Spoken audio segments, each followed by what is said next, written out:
been southbound, I've been hellbound, riding on a midnight train. Going too fast now, think I'll slow down.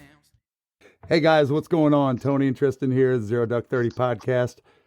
Y'all, we have got some good stuff going on tonight. We've been so lucky that we got Dr. Brad Cohen on the show with us today from Cohen Wildlife Research Lab. And we can't be more excited and more humbled to have somebody with what you do, the intelligence that you have, and the people you surround yourself with is just, it blows my mind. So with that said, Brad, please introduce everybody to you. Hey, man. Thanks for having me here today. I appreciate you letting me talk to you guys, and I'm looking forward to a good conversation. Yes, sir. Thanks for taking the time to come on. So give us a little bit of background about, who is Brad Cohen? Yeah, so I'm originally from New York and kind of got into the wildlife research field in a roundabout way. I was a biology major who had no clue what I was doing with my life, other than I knew I loved hunting and fishing. I went to my undergrad college because it was right next to the place I had grown up hunting. Probably could have got into better ones, but I knew where I wanted to go. And my stepdad took me in the car one day and said, what do you see yourself doing with your life? And I was a senior at this point. I was like, I don't know. He said, well, where do you see yourself having your first cup of coffee in the morning? And I said, he's like, well, wait. Is it in the back office? Is it in the high rise? Is it in the woods? I said, it's in the woods. It's like, there you go. So I Googled white-tailed deer, and Google Scholar put out a name, Carl Miller at University of Georgia. I sent him an email and he took me on as a student. I wound up spending 10 years down at Georgia as a master's student and a PhD student doing deer work. And then I switched over working with Mike Chamberlain doing turkey work. And now I'm at Tennessee Tech University and I do work on a wide array of game species, mainly anything from like rails and other secretive marsh birds all the way to ducks and turkeys and deer. Yeah, I was going to say when we were doing some just prep work for the podcast, I saw we were actually we were looking it up while the UGA game was on. I'm like, oh, perfect. I'm sure he's going to be happy. Yeah, no, that was a nice thing to watch. It's always coming from New York, there's only pro football. And then you go down to Georgia, and I met my wife there, and she grew up went to Georgia from freshman on through senior, and every Saturday is a religious experience for her. And I'm totally bought in. Trust me. Saturday is a big deal in our household. That's awesome. So, I'm just going to be a sponge this whole time we have you. So, okay. Everybody sit back and get ready to learn some really important stuff. The research that I have done and Tristan have done, we have been talking about for a while now, and we dug into it a little bit more. And man, you guys, is this stuff cool? So, Brad, talk a little bit about introduce what and who is Cohen Wildlife Research Lab. Yeah, so it's just basically me and all my graduate students. I have 8 graduate students right now and a postdoc, and collectively we're kind of a team that just works together to try and do different types of questions, right? Anything from population management to putting GPS transmitters on animals, but all of it is in the name of somehow informing a decision-making process for a state agency or a federal agency. We want to do science that is informative, and we come at it from different views. Like most of us do hunt, but we're also unbiased, and we're just trying to. A lot of our questions do have to do with hunting, whether it's how animals behave with hunting or how hunting affects populations. But at the end of all thing, it's we're just trying to put that information out there, both to the stakeholders like state agencies, but also the public. That's why we have a Facebook. That's the Cohen Wildlife Lab is how you find it. And we put all of our findings there too, just so people can kind of feel that open transparency that I think this type of science dictates. Very, very cool. I know, if I'm speaking for most of us duck hunters, we have this when we're like zooming, especially the younger people, zooming through their social medias, and, bzz, bzz, bzz, bzz, and you're a duck hunter, Yeah. and all of a sudden you see all these matching lines on your screen, you're stopping and taking a break. I mean, and it's genius how much you guys have spent time just publishing what you do and your findings. I find that so interesting. Yeah, and Tony and I have been following what you guys do for ever since we've been duck hunting. Just originally being from Illinois and just being around the Mississippi River. I think, just looking at different biological stuff along the Mississippi River, I think is how we originally found you guys. Yeah. It's a testament to my graduate students, to be honest with you. I mean, I give the okay on all these posts, but they are constantly grinding out stuff because I think, we're passionate about what we do. We come pretty dang close to living the dream professionally. We're not curing cancer. We take this as seriously as you can take science, but man, is it fun and cool. And any way we can get people to be involved in it, we love it. It's so awesome. Yeah, I know, we shared some of your stuff. We'll share it personally to some of our groups that we're in and stuff like that. And it's always one of the most favorite posts and stuff for sure, So cool. Good. Well, it started off, where I'm like, I am such a student of a duck, I have them out back. I've watched the population grow. I watch them molt. And people would call them park mallards, but they leave every October, and I don't see another one until the middle of February. And I don't know where they go. But we had one here that when we moved in, that the people that we bought the house from said, well, that's a Broke Bill Betty, and she's been coming here ever since we built the house 22 years ago. And this year, Betty was the first mallard back, and I saw her February 18th and never seen her again. So she might have went on. So she might have passed on at this age. But but anyway, one thing, since I know this is kind of off topic, but since we have you, Brad, have you, with local mallards, that move out of an area, so I guess local mallards migrate some too. I mean, do you guys have any research on any local mallards like in your area that move? Yeah, that's a great question. Yeah, we do. We go and we take we do genetics on all of the genetic work on all of our ducks, right? So we know what percent of them are park ducks, what percent of them are wild ducks. And in general, I'll speak broad brush here, but they don't move as much. They don't make it as far north. They don't go as far south. So they do migrate out a little bit, right? They do push, but it's not necessarily the exact same as a wild mallard would in magnitude and scale. I gotcha. Sure. And that brings up another interesting thing that I was listening to. I forgot which podcast it was, but they were examining the Atlantic flyway mallards versus the natural mallard species versus the park duck species. I guess you guys can tell once you get looking into the stuff. And it was something like one out of two mallards is not a true mallard in the Atlantic flyway anymore. Is that? That's So the person leading that, his name is Phil Lavretsky. If you ever want to have an interesting conversation, I highly recommend you invite him on. He's incredibly intelligent.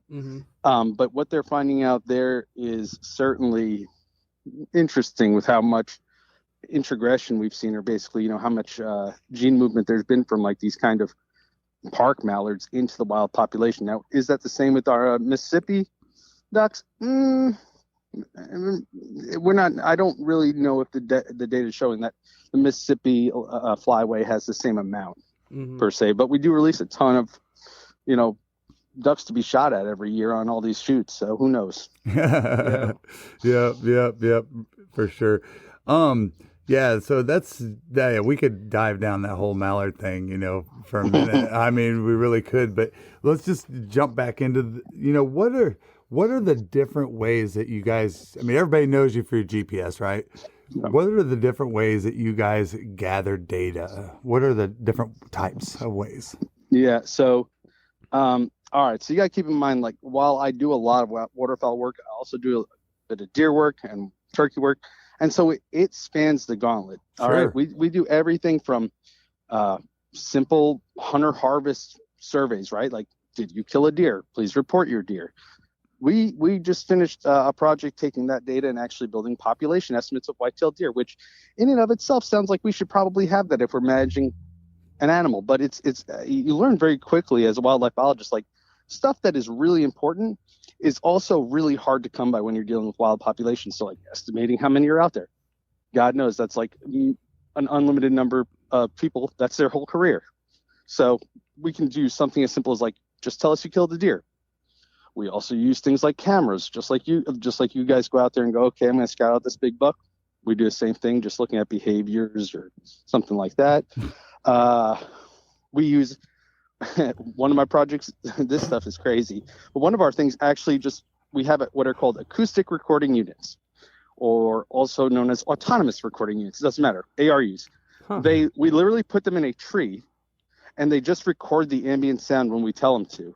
Then we bring those sound files back into the lab, process them through software, and we can identify everything from different songbirds that are singing. So we're using that for our marsh bird project, where we're trying to find out if there are any breeding marsh birds. But we're also using it to actually quantify the number of shotgun blasts in our hunting area. Wow. So there's that. That is so you name really it, we cool. probably do with it. You know, we do a lot of satellite imagery. We're all over, but in the end of all things, it comes down to just trying to do pattern recognition on some kind of data. So when you look at something like shotgun blasts in a, let's call it a WMA, that's and you have an idea maybe how many ducks are in the area. Do you guys, is that data used by organizations to set, like, for example, I know some WMAs have like a and I don't know if Tennessee has this, but I know Arkansas has some that you can only take 25 shells into or 15 shells into a WMA. Yep. Do organizations use that data? Would that be a application for some data like that? Yeah, that's a really interesting question. So it could be. So Tennessee Wildlife Resources Agency and U.S. Fish and Wildlife Service are the people that are funding that study in particular. And there's two different parts of the applicability. Part one is just a general measure of hunter success as it relates to a bunch of different attributes, whether it's how many birds are there, how much the ducks are moving because we have GPS movement, different weather events. So simple stuff, right? Just more biological, like, over, Tennessee, we like to hunt out of blinds. So you don't see a lot of like pulses of hunter pressure, right? It's just pretty consistent. And so we can use that to also monitor across years. But in the end of all things, I don't know if you can use it to be like, the number of shotgun blasts that happen. Instead, what we do is just like, because when somebody shoots, it's not just one person; it's like a whole team of people. Pop, pop, pop, pop, pop, pop, pop. Right. That's like okay. We know at least one duck was there. We'll call that an opportunity. You had an opportunity to harvest that, and then we can look at it across a bunch of different questions. So, the next phase of our research is looking at how we can basically put rest areas on private land rest areas across our river systems and see if it moves ducks more. And then do we see more shots because of it? See what I'm getting at? Yeah, absolutely. Interesting. Yeah. Very interesting. Let me follow up with, and the state and federal agencies can then use that data to say, okay, here's the bang for the buck. For every dollar we spend, here's the hunter opportunity that we're creating. Should we put another blind here? Should we buy another private rest area? Should we open it up? All in the decision-making process that I'm generally out of because that's, their thing. So, and I know you just mentioned that, it's generally like the state and stuff that handles that stuff, but as far as determining different areas and that kind of thing, but I'm just curious, and I just, we are a part of a lot of different Facebook groups and Arkansas duck hunters, and and then we hunt out there a good bit too. And the rest area thing, I'm sure you're well aware, is such a hot topic with guys because they don't rotate the rest areas and all this. What is your take, Brad, on rest areas? And are you aware of it? I'm sure you got to be aware of some of the complaints with like certain rest areas that don't get rotated. Sure. So let's back up a little bit and start with one of the projects that we're doing. The first project that we've been doing, and I have a PhD student on this. Her name is Abby Blake Bradshaw, and she's been what the purpose of one of our studies was to look at the role that these refuges, not rest areas, but refuges, right? But because rest areas to me are a little bit different, but refuges, state and federally owned refuges, where nobody can go in once the ducks get here, and they don't get to go in until the ducks leave. All right, and so the question is, well, there's where all our ducks are. Why won't you let us hunt them? And so our goal was to use those GPS transmitters on top of ducks to see, like, okay, how are they moving around these refuges and or these river tributary systems in West Tennessee? And then also we were like, okay, let's mimic different activities on the refuge. So on our state refuges, what we did was we went in and walked around, and kicked every bird up. Now keep in mind, we have those ARUs up, right? So we can actually quantify not only with our GPS transmitters how a duck reacts, but we can figure out how many people are getting extra shots, right? You see where I'm going on this? Yeah. Okay, hold on. All right, then second one. Let's mimic just driving up and down this, right? Maybe as simple as something like just a birder coming through and taking pictures, right? Very low intensity, what we would call disturbance, right? Right. But you're in some, and the third one was, we're going to whip these ducks up and we're going to rip them up by where we would boat or ATV around the entire area for an hour. And get your boat motors. Okay, so like they're not getting back down. You see what I'm getting at? Yeah. Sure. Yep. Okay. So short of actually letting a shotgun blast ring, we got those ducks up and moving. As waterfowlers, we experience all kinds of extreme weather conditions. Stay bone dry and warm with Frog Togs hunting gear. You can check them out at frogtogs.com or at Frog Togs Hunt on Instagram. All right. So you're like, what are the tangible benefits, right? This is your question. In the end of all things is, what is my opinion of rest areas? I had no opinion of rest areas when I started this because, you know what? I'm a hunter. I'm a diehard waterfowl hunter, and I see the same thing. There's my ducks. What you learn really quickly based on our data, because there's another thing that we're doing. We're actually flying aerial transects, and what we're doing while we fly these, like literally getting in a plane, flying a couple hundred feet above all of our hunted area, is we're quantifying how many hunting blinds are out there, quantifying how many mojo decoys are running So we know hunting pressure really, really well. At the exact same time, we're going out there and looking at how much food is out there, like bi-weekly. So, I mean, I'm telling you, we have TWRA did us right. And this project is got all the different questions you could think. What would make a duck move, right? And what we see is the bottom line is that ducks have like nowhere else to go. So you know, you like the idea of rotate them. Well, all they're going to do is just run away from your area. They're not going to like reposition themselves a couple feet over. Right. The refuges are kind of like, they know to go there to begin with, and that's where they radiate out from. And so to mess with them at all, I think our data suggests could be a mistake, just simply because that's where your ducks are being held. Because there's nowhere else that's safe across the landscape, period. Right. And do you think, so I guess this is kind of like a two-part follow-up question I have. Do you think that, let's say I know there's like an imprinting aspect with the ducks and stuff, but do you think like let's say you let a refuge area be there for maybe 5 years, and then maybe you change it for 5 years, is there any benefit of making a new refuge area? And then also, are ducks, quicker to realize that than we give them credit for? Like, could you change it and 2 days later they realize where the pressure is, and then back, you know what I'm saying? So you're asking, quick decision makers. Yeah. Right. So like a good parallel to this would be something like, what do ducks do on opening day, right? It was safe beforehand, and now everything's kind of crazy. Or what do they do? We have 2 youth hunts in the end of February, or in the middle of February and early February, and military hunts that like ducks realize it's safe, and then they instantly go back. You could rotate all day, but ducks don't want to get their butt shot. Right. I mean, common sense says what I think and what our data I think plays out and suggests is that we can redistribute ducks and move them around a lot more by paradoxically adding more rest areas. So that's the only thing that is, as a wildlife ecologist, all I think about is like, what is the limiting factor here? What do we need?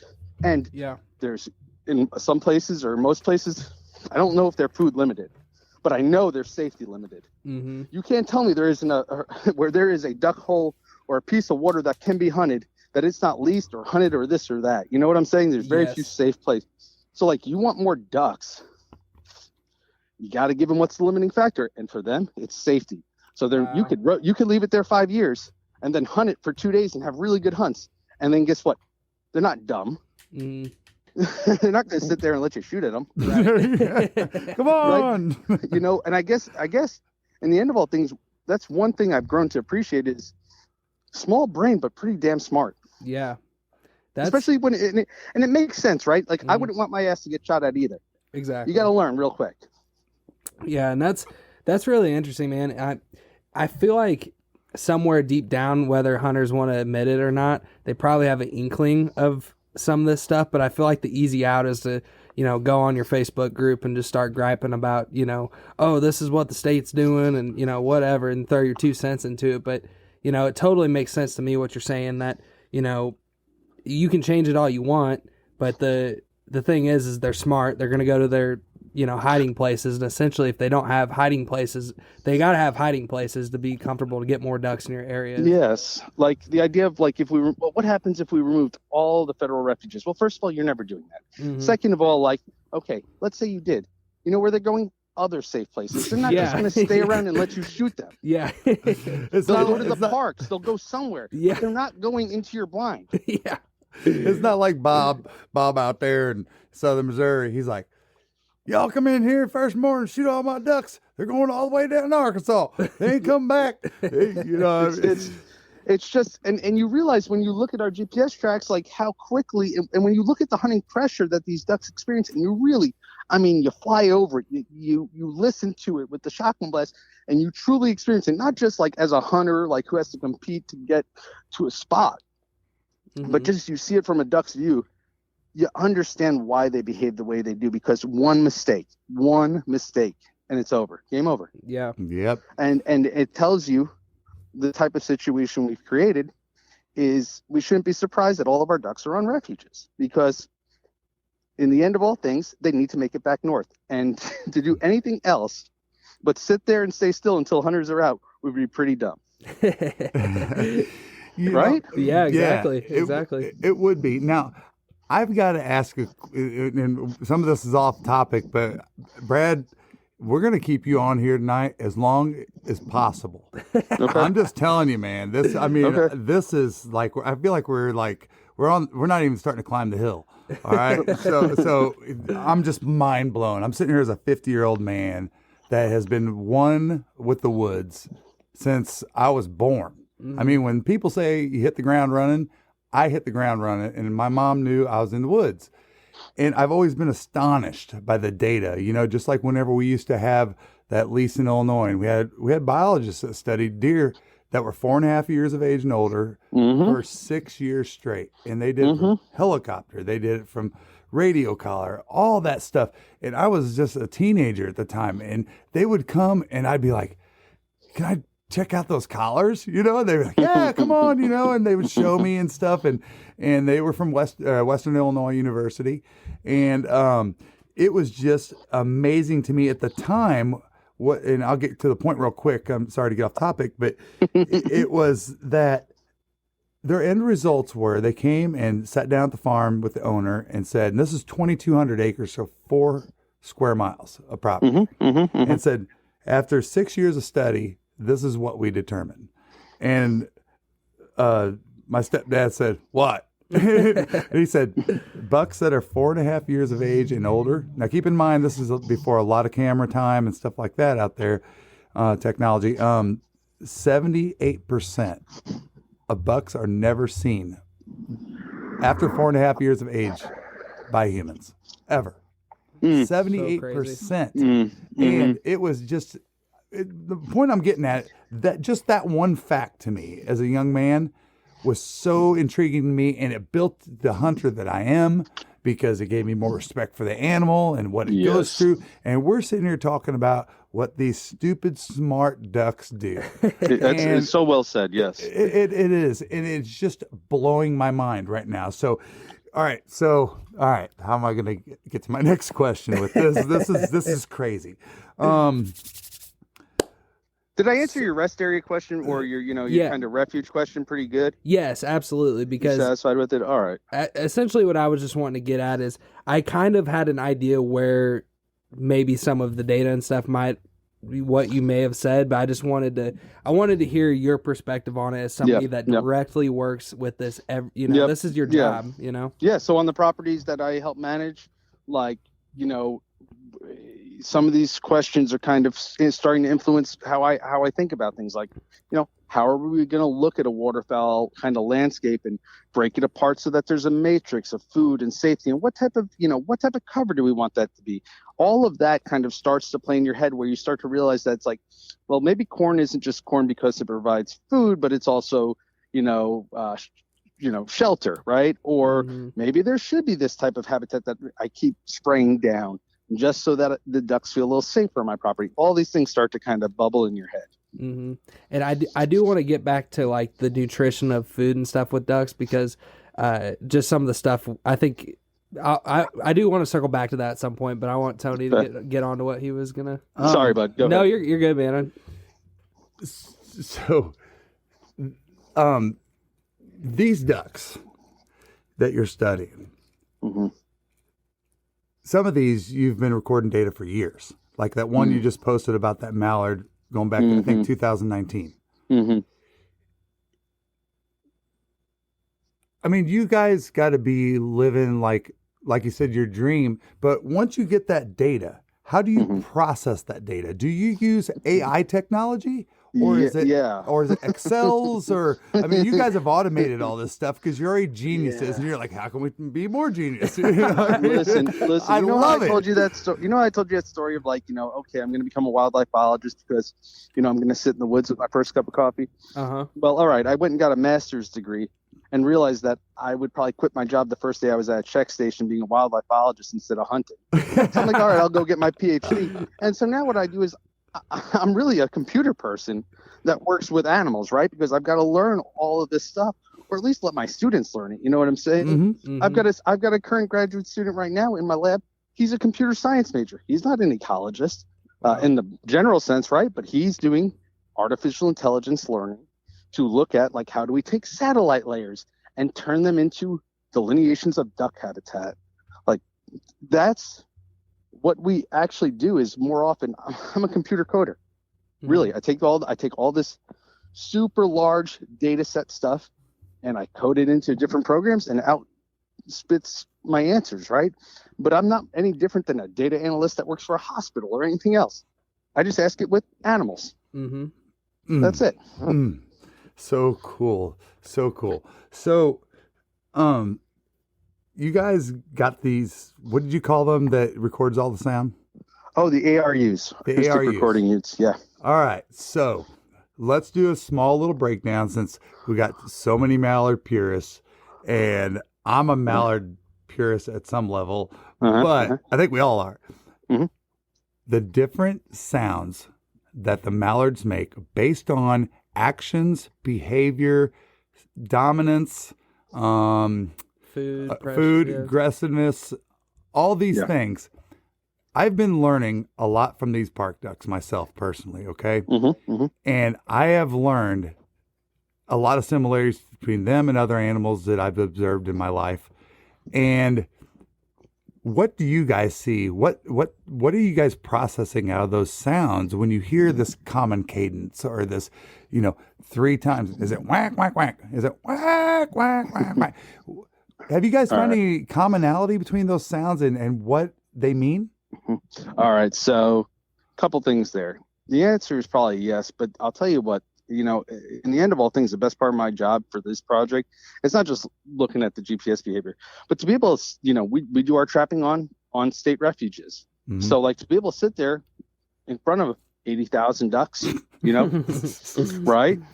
Like how many people get to experience that of a ducks just loafing around, just doing their thing? You start to see just like any duck caller will tell you, like some days I'll watch ducks that seem to just be so pissed at each other and the cadences are longer and sharper. And then there's just, a day where they're just not agitated. It's just light. They're quieter. There's certainly different things, but there's no universal, I don't think, other than their general hail call and stuff like that we already know. There's no universal language. A lot of the stuff that I hear almost constantly on the ARUs or just out sitting in front of 80,000 ducks is nothing but what seems like, for no better word, numbless chatter, right? Just like da, da, da, da, da, da, da, da, a lot of whistling from other ducks. Yeah, Drake, I'll tell you what, I think like 90% of the calls you actually hear are Drake calls, probably because there's so many of them compared to hens, but that's it, man. There's really no special medicine. Well, I'd noticed, to me, and this is just what I've studied, maybe I'm just not processing it right because I don't know how to because I'm not smart enough, but I sit there and I watch these ducks and I listen and I listen and I listen and I listen to the mallards, and they got this little, I like to call it a little grunt call, like that they'll do, and then the rest of the time they're going, it's like they're having a little party, like map, map, map, map, map, map, map, map, map, map, and it reminds me of saying, back in the 80s, the cartoon Grape Ape, Grape Ape, Grape Ape. It just kind of sounds like that's what they're sounding like. I don't know what to call those sounds, but me as a duck hunter, I'm like, dude, I want to make that sound. Am I processing those two different type of sounds right? You're not wrong. And it's kind of interesting. I don't know if you've ever hunted West Tennessee, but West Tennessee, some folks in West Tennessee go, they am. Yep. And it's like, it doesn't sound to me like a duck call, right? It just kind of sounds like a sound that a duck would make. And okay, well, that's a general thing. And I swear to God, man, I've watched them come right to it. So I think more often than not, I don't know how many high ball calls they've heard, but I know they probably haven't heard those little single notes all that often from a blind. You see what I'm saying? Yep. I mean, I'm just thinking, as just from a perspective of analyzing ducks. Yeah. I want to always try to mimic what they're doing. And so if I'm hearing these sounds. Well, do you want to know the truth? If you want to mimic ducks, you'd be quiet right all the time. That's the God's honest truth. If you want to mimic ducks, what they really do and what they see, you got to keep in mind, I'm looking at 80,000 ducks, and I can still discern individual calls, right? Right. So just think about that and then go out in the blind and then imagine a duck that's flying 2 miles over something. And some of our places we have blinds, we estimated one area in our place had one blind every 70 something acres. How many high balls are they getting? How many this? How many that? How many feeder calls are they going to get? I'm not saying they don't make mistakes. I mean, people kill ducks, right? Right. But I've and trust me, I'm a duck call collector. I love calling to them. This project has certainly made me quieter. Let me put it that way. That's very cool. There's a little bit of less is more with waterfowl. I just can't help but think how many times they've heard it. Yeah. And then, and there's no doubt that there's days when we're out there, you hit it and you are speaking magic to them. Yeah. Right? Right. But I feel like it's too ingrained in us to and I'm just as guilty as anyone. There they are. Call at them. Yeah. Call at them. Well, when 99% of their time naturally is not spent listening to calling ducks. This is even just, let's just keep walking away with this. So this is starting to really blow my mind, right? Check it out. So what's the common things that duck hunters do as the season progresses, right? They start out with big spreads. They come out calling for the moon, right? Yep. And we all know that all mallard drakes make a hail call. That's about as BS as I could put it with that. Most hunters, what's everybody preaching out there? Big spreads, blah, blah. Why? Because the ducks haven't paired up yet, blah, blah, blah. Dude, I can tell you that's not the determining factor in them pairing up. I've watched them pair up, and sometimes they just stay together all the time outside of when the hen's having the babies. All right. Right. But then people start saying, oh, don't use your spinners. Oh, use them, but don't use them. You get later in the season, smaller spreads, get quieter, all this stuff. So think about this from, again, like Brad was saying, a duck's perspective, right? Dude, you're not going to tell me that I can't go out there with a big spread at the end of the season, because if I scouted and did my work and I know what's there, I'm throwing a big spread. I don't care what everybody else says. So Sure. I don't agree with the logic behind that. But I'm wondering, the question to you is, do you think that ducks react off of that normality? I guess I should say. I think being different can help. I do think that just because, listen, I've hunted Arkansas too. I've hunted out of pit blinds a good bit, and I've hunted over 1,000 decoys, and I know that there's just something about numbers that messes with their brain, right? Like, I get that.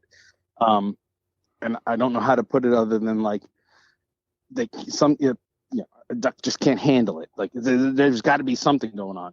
But I think, how do I put this? I think, and I'm not saying I'm a good duck hunter. Like, I'm not even saying I think you got a slight advantage. but I will say that if you looked at my decoys now and my spread, I try to make it different than everyone else out there. I don't even try and mimic what ducks are seeing, because I think too many people are mimicking that too. Mm-hmm. Like, okay, there's, I mean, I want stuff that looks different. I want them to be like, because I don't think ducks are afraid of that. I just don't. Mm-hmm. I don't think they're afraid of different. I think they're afraid of the same. Mm-hmm. Wow. And that might not be true. That could be the same. You're hearing an opinion. You're hearing an opinion, like from somebody that just sits in a blind. I could have given you that, free of charge without me being a professor. I'm just saying that this, after seeing how much hunters are out there, I just kind of get that sense that like, maybe I want to be a little different today. Yeah. Hey, it's like my mom tells us every rut, and she's a legendary bow hunter. We'll get down that sometime. But she says, "Don't you guys blow that grunt call." and I go, "What?" She goes, "Don't do it. The big guy knows it, and he's not coming by if you guys blow that. Promise me you're not going to blow that grunt call." No, this is a lady that hunted in the 90s, so, but it's very similar to what we're talking about here. Mm-hmm. It totally makes sense to me when you look at it on some of these places that are so heavily pressured. Because, if a place is not pressured, and you're fortunate enough to hunt a place like that, it makes sense that you maybe would try to mimic more what you saw scouting. But it totally makes sense the opposite side of that when you're in a place that just every hole gets hammered every single day. Yeah. Right. Like, listen, the way to kill ducks is you scout them. Like, and then if you're on the X, it doesn't matter what you have. True. You're going to do all right. Yep. Like, what we're trying to do is add the little bit of salt and flavoring to situations where, let's scrap out some birds here. Is it going to be a good day or is it going to be an okay day? Mm-hmm. Versus like we're on the X, it's going to be a great day. See what I'm saying? Mm-hmm. Brad, what is, and this isn't on the list either, but if you, how many years have you guys been processing this data now? Yeah, so we're going on to our 4th year, so we just finished 3 complete years of data collection. All right, so with that data, what has been the most interesting, or maybe say your top 3 findings? Do you want coffee that doesn't suck? Get the Duck. Dirty Duck coffee is made specifically for the waterfowl enthusiast. Enjoy flavors like Morning Wood, Dark Dynasty, Cinnamon Teal Snickerdoodle, and First Flight to unlock the flavor that you'll enjoy in the blind for years to come. Our friends at Dirty Duck Coffee Company are now offering all Zero Duck 30 followers a 15% discount when you use code ZeroDuck15 on your next order. From that data. All right. So we thought that being in Tennessee, that we'd put GPS units out in November, let's say, and our ducks would be in Louisiana, Alabama, Arkansas, trading back and forth, going somewhere. And that's just simply not the case. Our ducks get here and they stay here. Wow. And I guess number 2 is that they keep coming back here year after year. They keep coming back to the same general area, if you will, like maybe the Boot Hill of Missouri, maybe they'll go to Kentucky or a little bit further south to Memphis or something. That's the same general area. And a lot of them actually come back to like literally the spot we caught them. The third is not just how like they're super high fidelity to like once they get to a wintering area. We haven't had, now keep in mind, we haven't had like a really strong winter spell or like cold spell in like November, right? Mhm. Or December during our study that's going to like push them. But we did have one in February a year and change ago, and they didn't leave then either. Wow. Incredible. So the third one would be how little these ducks move at all. like you figure an animal that flies 3,000 miles would, like, I don't know. I just always thought they'd fly all over the place, and most of our ducks have a winter range smaller than like how much space they use. A winter range, we'll call it, no bigger than a deer, like probably the size of a turkey or smaller.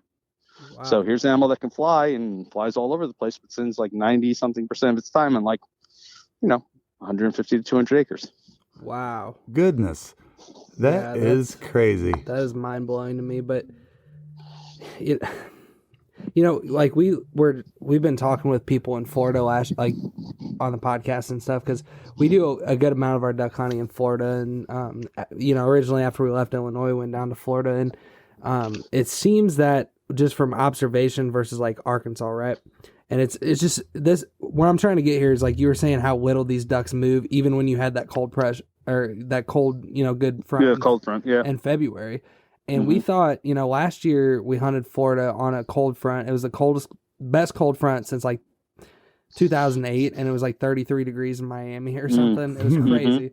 So we were like, man, we're gonna hopefully get a good push of birds. We're gonna smoke their ass, is what's going to happen. Yeah. But it was just Florida is definitely a state that the same thing. These birds get there, and regardless of, it just seems like if you don't hunt them like the first split or like the first part of December, they just get stale because they're there and they stay there. Yeah, they don't move up and down, no doubt. You don't get and so I wonder, and I wonder like what role weather plays. And listen, we're in a kind of unique situation in Tennessee in that there is a good bit of food here. We haven't had a cold, like a truly cold, smoking cold winter. But I don't know if the new norm is that we're going to get a lot of cold winters. I really don't. Yeah. I mean, at this point, I don't know how many cold spells Tennessee is going to get where we lock up in December. Right. So, like, I don't know what the new normal is, but I know that, like, given our situation, these ducks just aren't as dynamic as I thought they would be. And then it plays back into, like, well, then I fly up in the air and I see how many hunters are out there, and I'm like, shoot, well, no surprise. Okay, I get it. You see where I'm getting at? Yeah. And do you pay any mind, Brad, to, like, you see the Farmer's Almanac stuff of, it's going to be, and they're 80% correct or whatever. Do you pay any mind to any of that stuff? Because some of the, like, outfitters and stuff we talk to that are also farmers, like, swear by that stuff. Oh yeah, dude. Are you talking about like activity patterns or something? No, I'm talking about as terms of like the cold winters and migration and weather patterns. Oh, so I don't know. I think there's some really cool science that's about to come out in the next year or two that's really gonna like get at what is really going to push birds down, and if they're ever going to push down again. Like, we have some interesting stuff in our data that like, I just wonder what hunters in and of themselves have done to like, now keep in mind, I keep putting it on hunters, but it's multifaceted. It's weather, it's food, it's everything. But like, I start to think like, is there any chance, now I'm going to pontificate, and this is completely just pontification, but like, is there any chance that like, I grew up hunting Long Island. We always had ducks that flew down in November, and then we get, pushes as saltwater locked up above us. Okay, if you look at in Tennessee, it's almost the exact same thing. We get a push of birds and like the Halloween birds, really. Yep. And then we might get a push in like, if you look at our data, like late December. Okay, like the final day that the prairies lock up, we get a push. Okay. That could be as early as like mid-December, can be as late December, but somewhere in there. What if there's two different types of like migration strategies, right? There's ones that decide, okay, it's November. I'm going to fly down to my, just like, right? Just like any New Yorker that's flying down to Florida in the winter, exactly, right? yeah, snowbirds. Just okay, time, yep, the sunbird. All right, we'll call those the sunbirds. We're on And then there's the sunbirds, others that are like, and then there are the others that like push, I'm going to push down. Well, what if those were just so much more susceptible to harvest just because they have to keep changing their environment multiple times compared to the one that just comes and shows up before the season starts? What if we like this is there's no we have no clue if this is true, Right. but this is like what I get paid to think about, and I love that I get paid to think about. But like, wouldn't that be interesting? What if we pushed them that way? So these are the types of things that I think is going to be in the future, the questions that we're trying to ask, which are like, how does migration strategies, if it's even genetic at all, food, weather, how does it all combine to produce shifts in bird distribution? Yeah. And so that was a roundabout way of answering your question, by the way. And I guess the root of what I was getting at is like, you know, as hunters, we see these things, like you see the duck annual duck survey come out, and as hunters, it's, you know, we in our heads we're just waiting for duck season because we're all crazy, and we get excited about just the smallest little thing, you know. So it's just like I think like was your question about like duck numbers? Because I can answer that one straight up. I don't think there's a lot of. Rephrase your question in a way I'll understand. I'll answer it. Oh, so the original question, no, was not about duck numbers. It's just like, you know, as duck hunters, we see, like, I saw somebody shared on one of the duck hunting pages I'm on, and they're like put the eyeballs emoji to it. Some Farmer's Almanac being a cold winter. So that was really just what I was getting at, is like, no, I don't buy any of it. I don't buy any of it. I'm sorry. I just don't, because we've all been burned too much. Like, you know, I think duck hunters in the end of all things were eternal optimists because we wouldn't keep doing it if we weren't. But at the end of all things, like, as somebody sitting here, just common sense tells me, no, I've had enough. I've had enough years. I've had enough years. They said it's a record hatch, and it's the worst hunting year of my life. Yeah. Well, you know, it's funny you say that, Brad. Like, we're close with an outfitter in Arkansas, and he's like, every time the numbers come out that they're bad, we have one of the best ducks. In his opinion, they have one of the best duck seasons he ever has at his, like, you know, outfitter or whatever. Yeah, he's like, hey, did you see the numbers, Cade? And he's like, yeah. He's like, I know. I love it. Yeah, it's going to be a great duck season. Yeah, I mean, there's no doubt.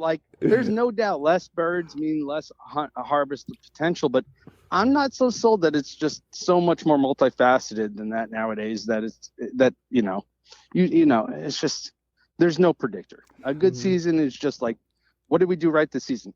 I don't know. I don't know. I don't know why this season was the season. We just got lucky. and don't get me wrong. We'll spend 5 to 10 years trying to guess why was that one so good? We should do this. We should do that. What did we do different? But in the end of all things, some things just we don't understand. Yep. No amount of data will tell us. So with these GPS tracking devices, maybe I don't know if that even measures the right thing. But are you guys able to use the AI that you have to measure duck altitude and time at those altitudes to determine is there any commonality in distance and altitude? That's a great question. So we've never done that analysis, and I think it's fascinating. Now, let me tell you, our data could speak to it, but there's some other people that are actually taking like that exact question. Like they collect data at like when ducks are flying to figure that out. So it's better resolution. The problem we have is, so it's a trade-off, right? I can take a lot of like rapid GPS fixes, like when you get a GPS unit and you're walking through the trails, right? But it's going to kill that battery real quick. Mm-hmm. So in the end, what we've kind of traded off is we take a location in hours. So we can't, unless that duck's really flying, like when they're migrating, we've got all that data. But like on a given day, hit or miss, right? Because, you know, most of our ducks probably fly for, I don't know, 10 to 20 minutes max in a given day. Sure. So we don't really have that. I got you. Yeah. But then again, let me just say this. I will tell you this. Most ducks, when they're not migrating, aren't flying very high. Okay. Right. Because they simply don't have to. Right. It's they live in a 3-dimensional space, unlike like a deer. Right. 2-dimensional. They're on land. We're on land. Right. Well, a duck only has to fly like, unless you're some like chip shot, 80 yards will make you safe. Right. Right. So they don't need to be high up if they're just, no matter how far they're flying, unless they're migrating and hitting a tailwind or something like that. Got it. So when you guys, so let's talk about the data that you do have here when we're talking about any of these graphs and maps and drawings that you put up. So we're showing several ducks going to different areas, and there's common. I know that one about week and a half ago or so was so cool with a lot of numbers that you guys had. And I think you said something like, isn't it funny that they all do this or something? And I was cracking up, and I was like, but it was interesting how the flyway was. You know, some went down through Indiana, some came through Illinois, some went to the Great Lakes and came down that way, you know. Just so interesting. When they do their main thing, these birds that travel all these longest distances in a consistent basis, is there a frequency in the stops? Is it all by ear every year, or is it patterned by year? Do they stair step as they go? Yeah, so like we've looked at it with spring migration, like them going back north, and we looked at it with fall migration, and the patterns are very similar. There's some ducks, so this is back to this idea of like different strategies, but there are some ducks that like hop up maybe from Tennessee to Illinois and then go all the way to the potholes, or leave from Tennessee and go all the way to the potholes, like literally, or all the way to Minnesota, like fly, and like our guess is by what they do, it's like 70 miles an hour.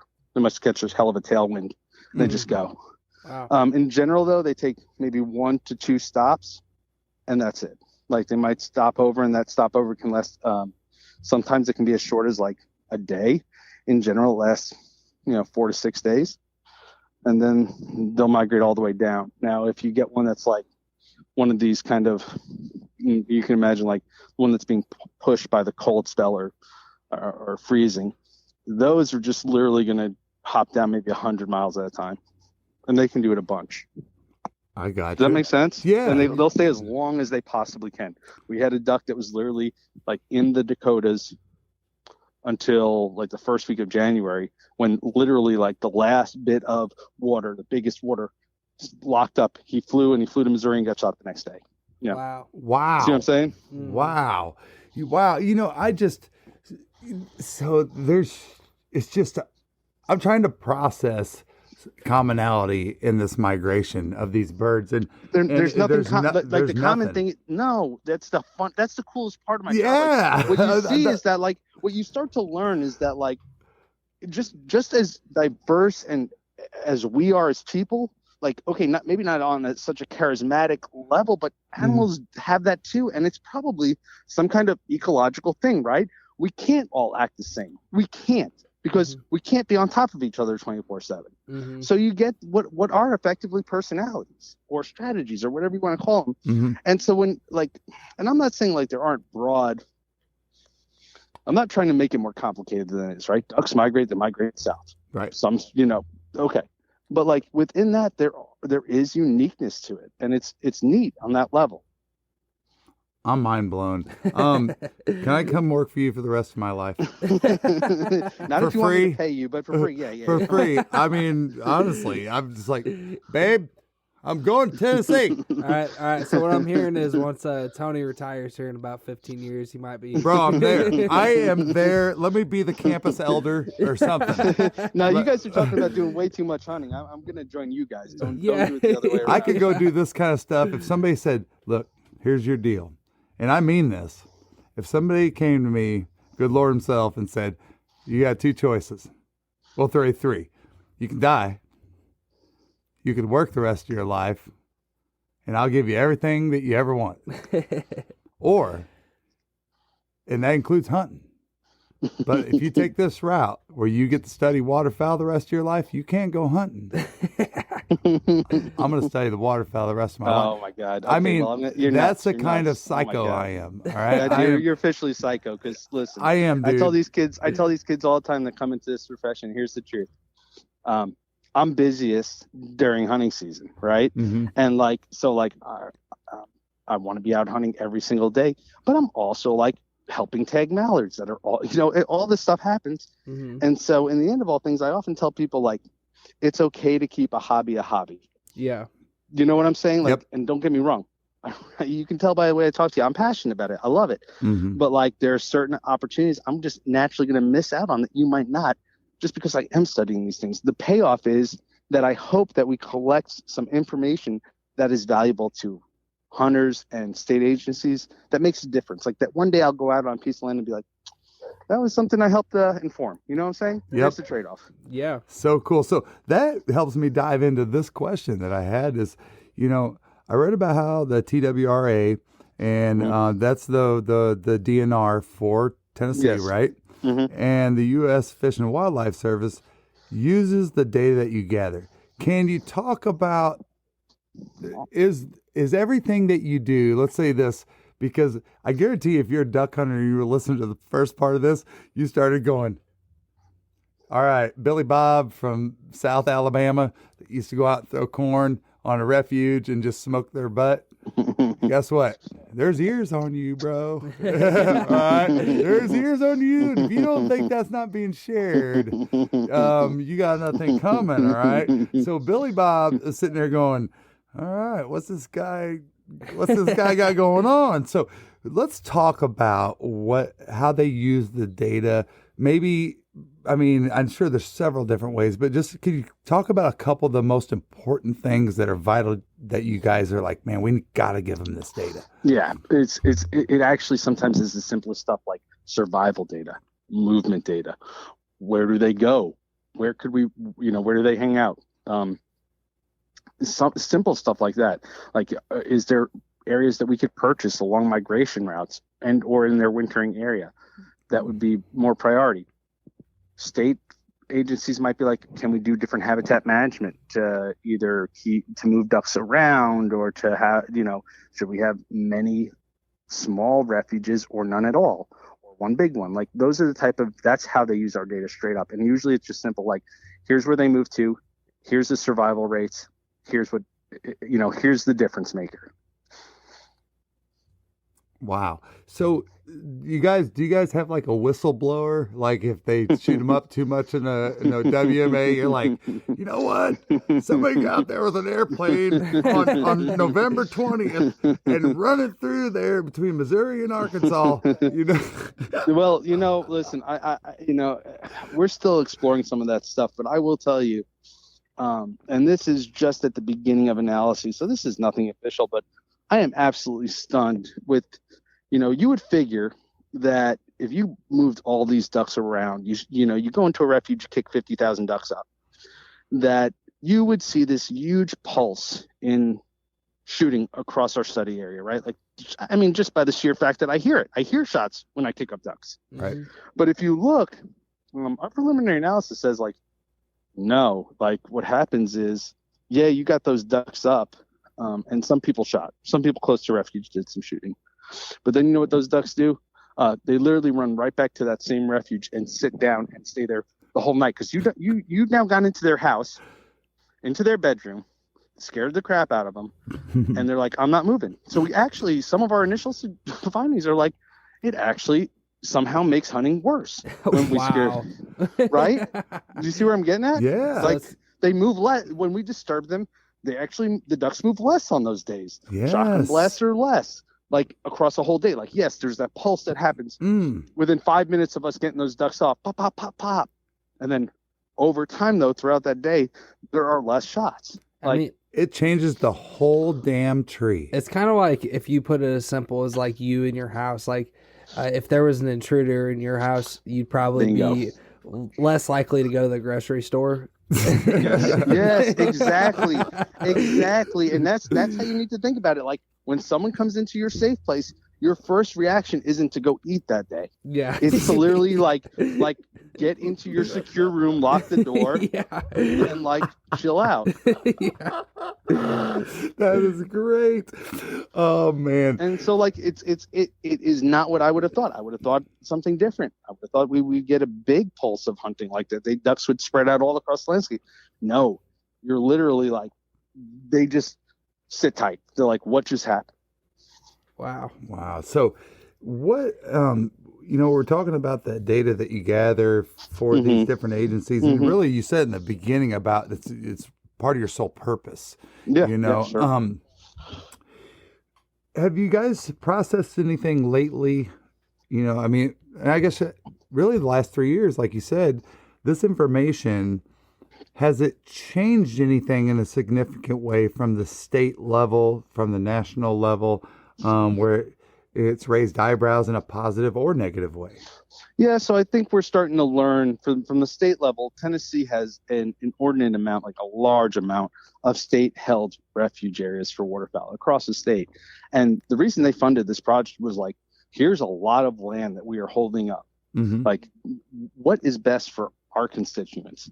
Mm-hmm. And as far as our data is concerned, I mean, it is abundantly clear that like they need those safe areas and probably need more.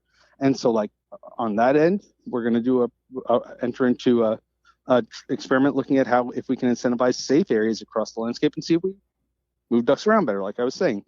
On a federal level, now federal is way different. I want you to imagine that like every bit of science that goes into waterfowl management is a drop in the bucket.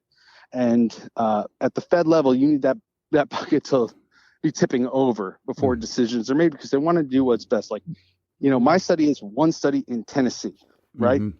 Now you got to add like studies being done in Arkansas, someone in Louisiana, someone out here, someone in Missouri.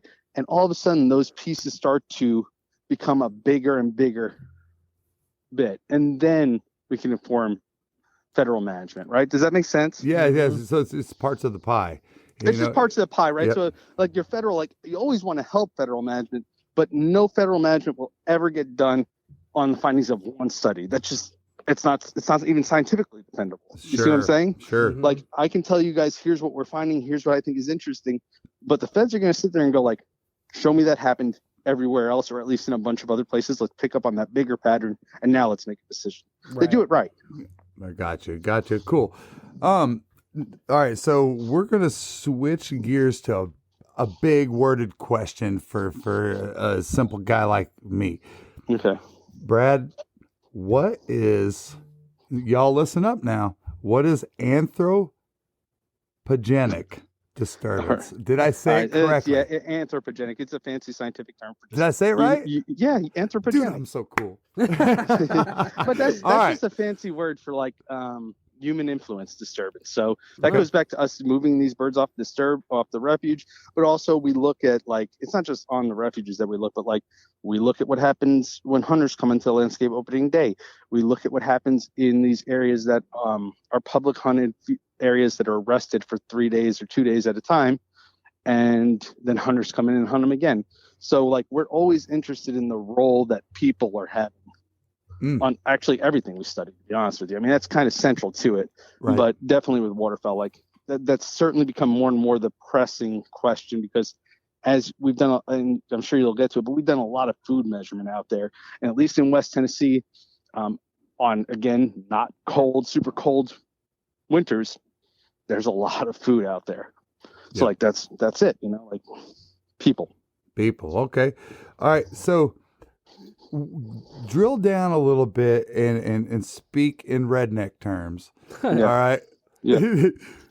What you guys are doing why is that important? Why is your study on anthropology? Just call it human disturbance. Just call it human disturbance. On human disturbance. You did so good the first time. Let me go on a high note, man. You got to take a win. Showmanship, right? All right, yeah. All right. You know where I'm going. So yeah, in the end of all things, I mean, when you study animals long enough and you watch natural behavior, you just watch it. And then you look at their behavior the second people become involved and you're like, okay, holy crap, I cannot believe how much we influence animals. That's whether we're building a subdivision, whether we're putting up a fence for deer, or whether we're shooting at animals. It all interplays in that, like, yeah, common sense tells us we're going to, like, change the landscape when we put houses up or build a road or do whatever we're going to do. But you don't really understand it until you look at the data. It's just like the magnitude of how we affect these animals is unbelievable. And oftentimes, given previous technology, it was hard to scale that type of question into our management design, right? Mm-hmm. How do we optimize how are we going to optimize hunter opportunity? How are we going to optimize hunter harvest that's the goal? How can we manipulate the landscape by manipulating hunters and therefore change how animals interact? Does that make sense? Yeah. No, that's it. It's just like Cato. He says, simple as that. I'm just Well, like, I mean, just I'm think sitting about it there, for my turkeys. brain is going in 70 different No. directions. Our partners at Huntwise are offering an exclusive discount for Zero Duck 30 followers.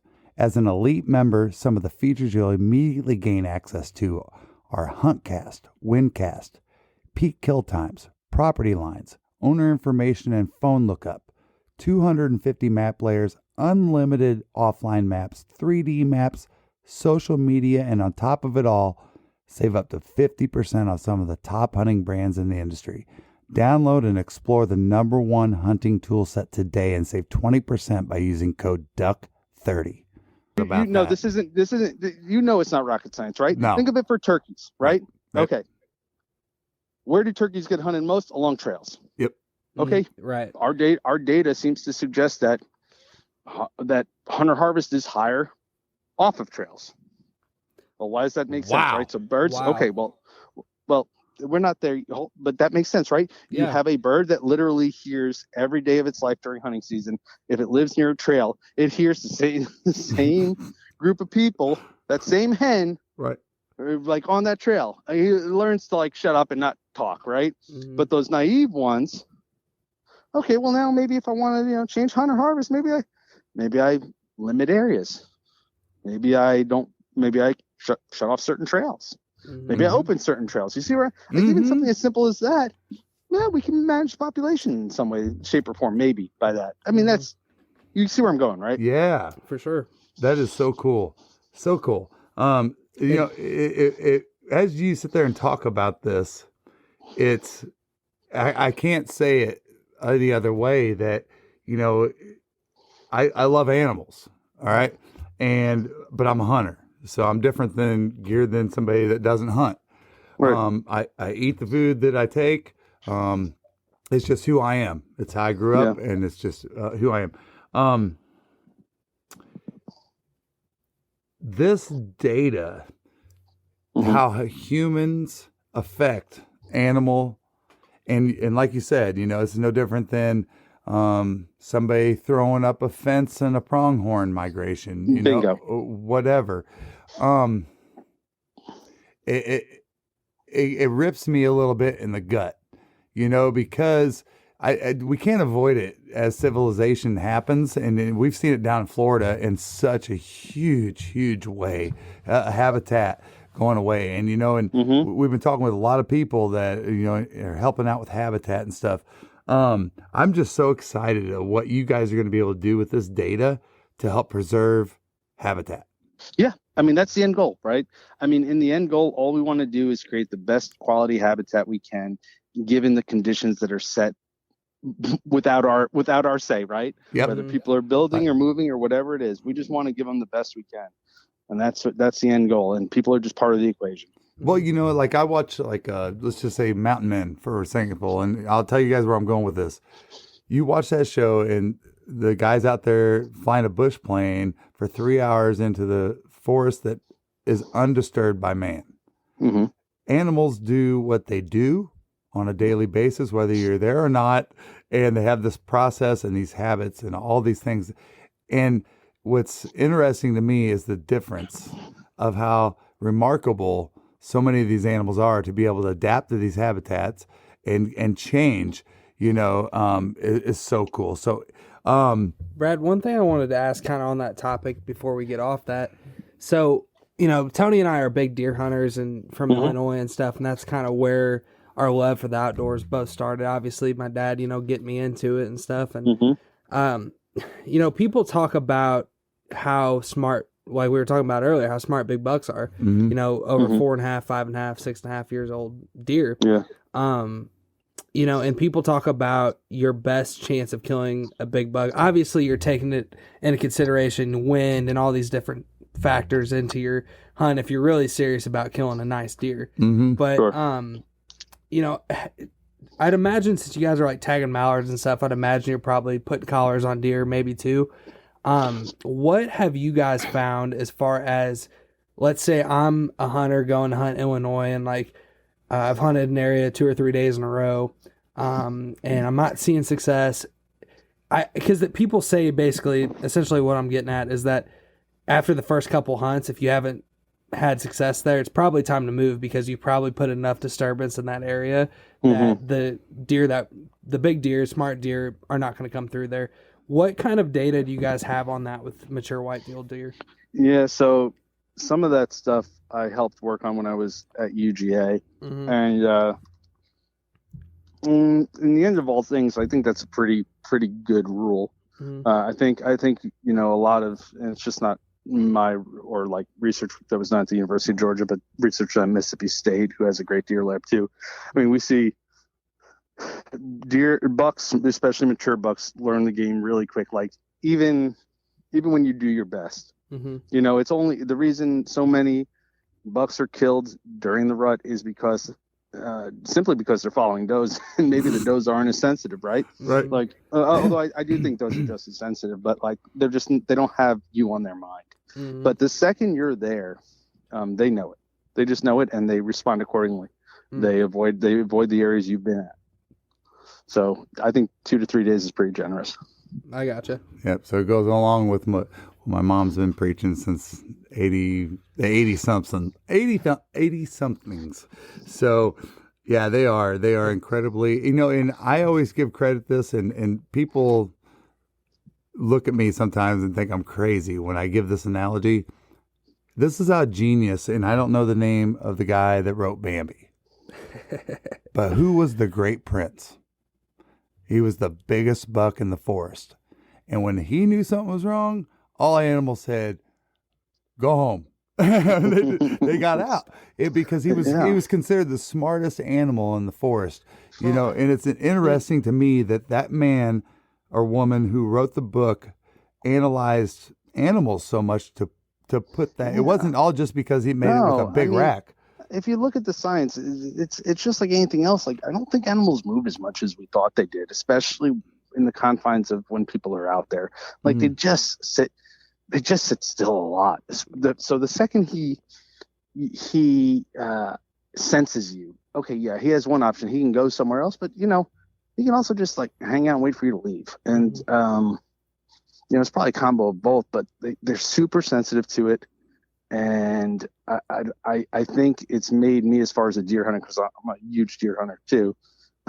If I'm going to hunt a specific buck, I'm looking at hunting him for like maybe 2 days here, 2 days next month, and I'm patterning him as hard as I can. But I'm only putting in a handful of days for him, because otherwise I'm wasting my time. Yeah.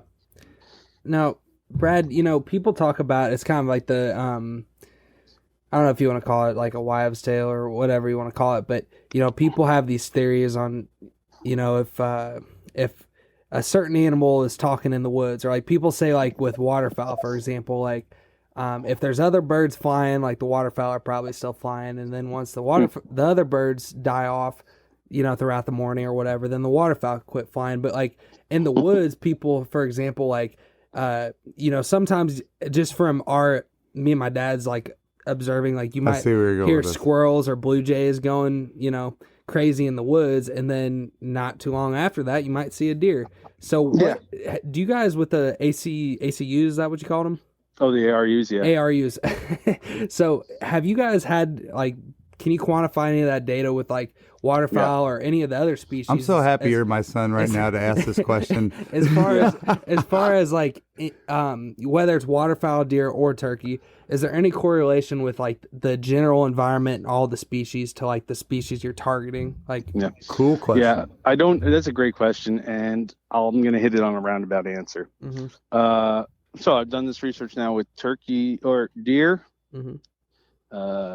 ducks, and if you look in the literature, it's been done with a lot of other animals.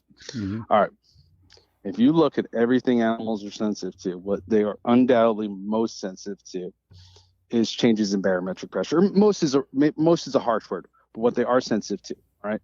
Now, so what our data suggests, for example, with like mallards is like they don't fly more on days when it's really cold. Don't ask me why.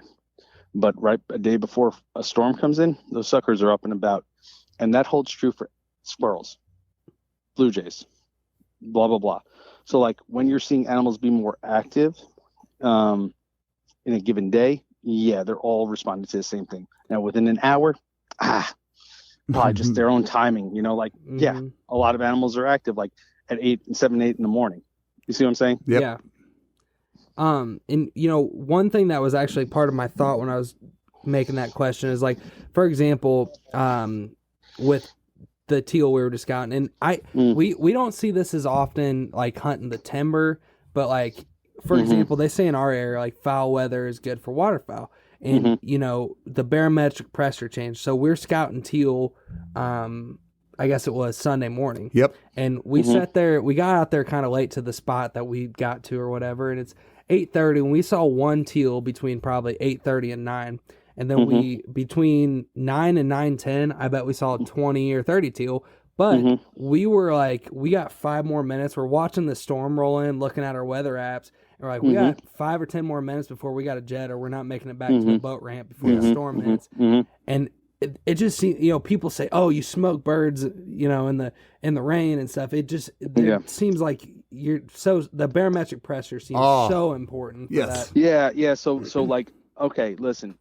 How many times have we sat out there in the blind in the coldest, crappiest, shittiest weather to kill some ducks? Yep. And listen, I'm not saying they aren't more killable during a storm. All right.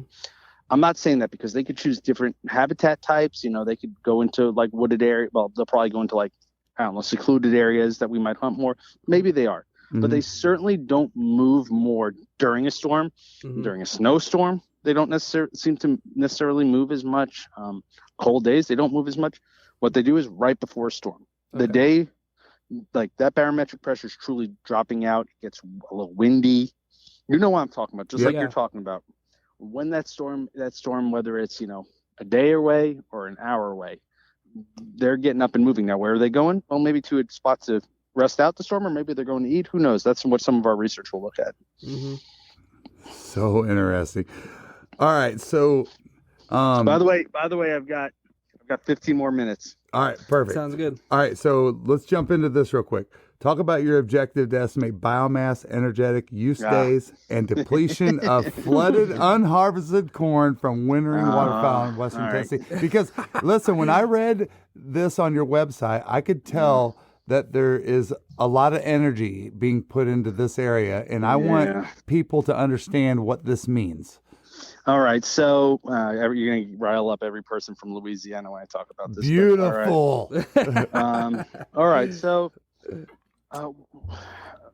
the main objective there is actually, that is a federal level objective where, ducks in the wintering area, right, like the Mississippi Alluvial Valley, they're actually managed, the habitat management is actually just an energy allotment, right? So like the feds say, okay, we're probably going to have this many ducks, and here's how much energy we need. In Tennessee, here's your share of the energy that you need to put on the ground, and blah, blah, blah.